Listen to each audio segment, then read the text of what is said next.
তো গাইস এখানে এক ডিশ আম নিয়ে বইছি, আগে নিজে খাবো তারপরে আমগুলি বাড়িতে নিয়ে যাবো।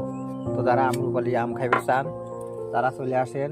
এই যে নিজের গাছ থেকে আম পাড়ি নিয়ে আইছি, আমরুপালি অরিজিনাল আমরুপালি, কোনো ভেজাল নাই, কোনো মেডিসিন দেওয়া নাই, গাছ থেকে পাড়ি আনছি।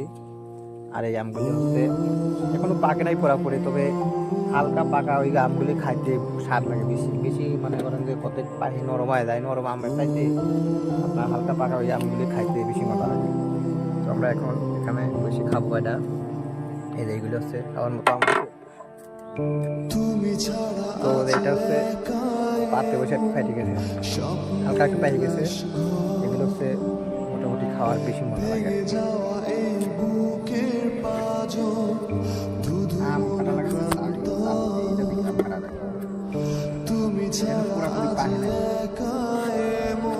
আর আগে কিছু কিছু আম আমার পোহা ধরে গেছে, কিছু কিছু আমার পোহা ধরে গেছে। সমস্যাটা এই জন্যেই, মানে পাকার আগেই আর কি পোকা ধরে গেছে বিষ না দেওয়ার কারণে।